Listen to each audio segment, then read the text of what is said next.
Bonjour, aujourd'hui on va voir Parable of the Sower, S-O-W-E-R, la parabole du semeur, d'Octavia E. Butler. Octavia E. Butler.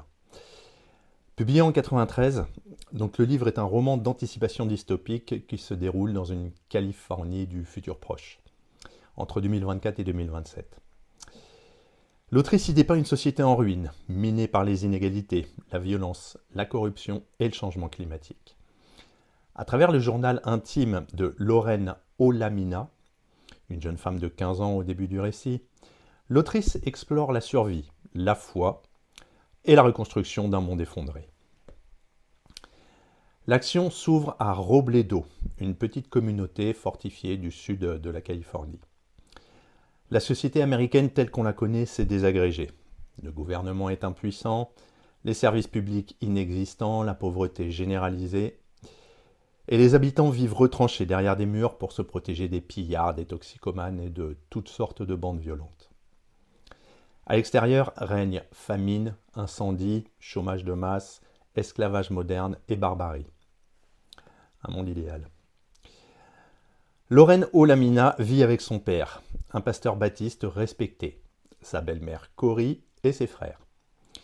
Son père enseigne à sa communauté la discipline et la foi chrétienne comme repère face au chaos.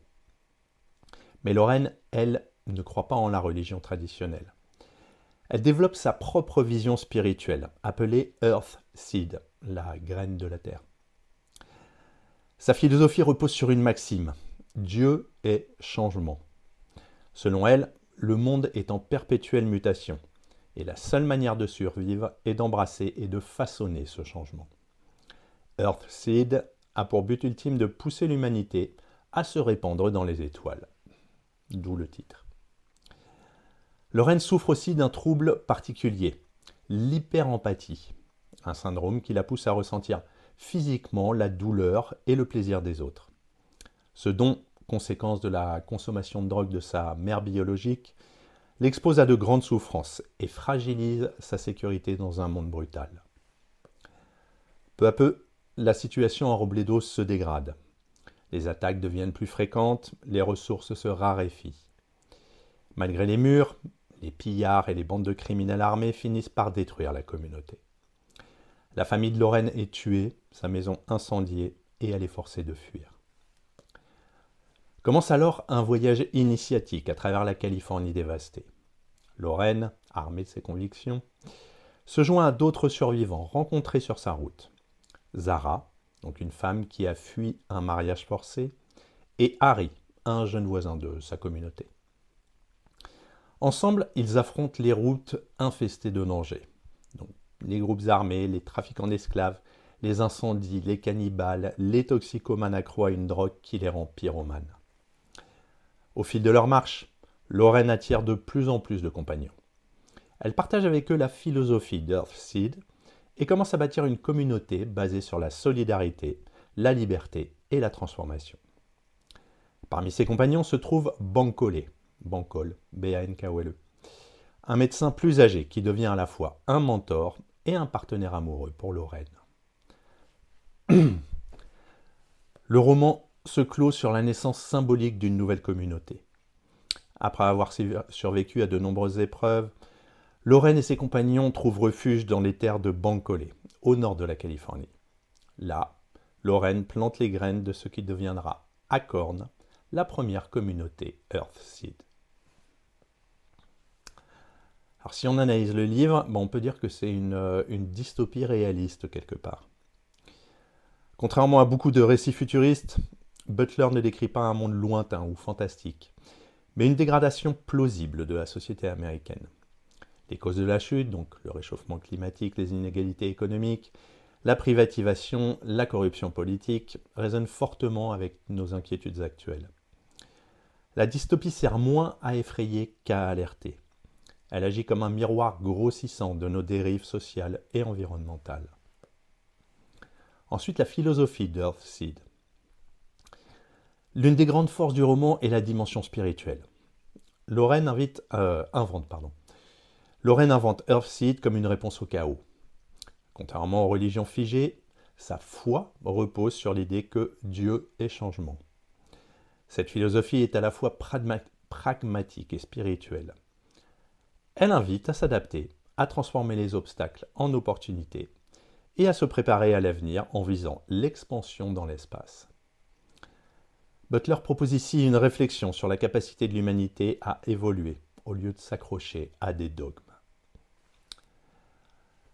La résilience et la solidarité également, donc le livre met en lumière l'importance des liens humains dans des conditions extrêmes. Sur la route, Lorraine rassemble des personnes d'origine, de culture et de passé différents. L'unité devient une arme de survie, mais aussi un outil de reconstruction.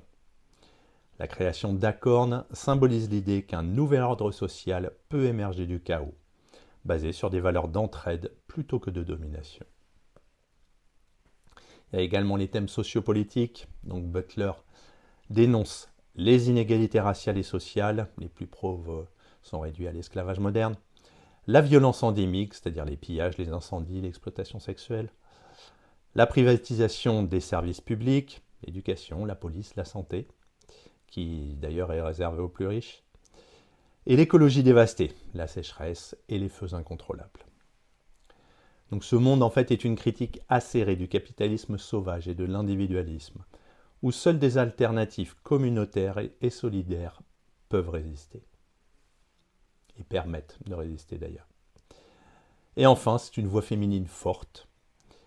Lorraine est une héroïne atypique, adolescente noire, pauvre, vulnérable à cause de son hyper-empathie. Elle se révèle néanmoins visionnaire, courageuse et leader. Butler rompt ainsi avec les stéréotypes, c'est-à-dire que l'avenir n'appartient pas aux figures traditionnelles du pouvoir masculin, mais à celles qui savent écouter, ressentir et fédérer. Donc il y a les personnages qu'on a décrits principalement. Mais au final, qu'est-ce que ce livre ? C'est un roman d'anticipation visionnaire qui dépasse le cadre de la science-fiction pour devenir une parabole sociale, politique aussi, et spirituelle. Octavia E. Butler, il peint une Amérique en ruine, le téléphone, mais refuse le désespoir. À travers Lorraine Olamina et Earthseed, elle propose une philosophie de résilience et de transformation. L'œuvre se distingue par la richesse de ses thèmes. Crise écologique, effondrement sociétal, inégalité, violence, mais aussi spiritualité, solidarité et reconnaissance. Lorraine, avec son hyper-empathie et sa vision prophétique, incarne une nouvelle forme de leadership, féminine, inclusive et orientée vers l'avenir. Le roman est donc à la fois une critique acerbe de nos sociétés contemporaines et une proposition d'alternative. En gros, un appel à accepter le changement, à bâtir des communautés solidaires et à préparer l'humanité à s'élever vers un futur meilleur. À bientôt.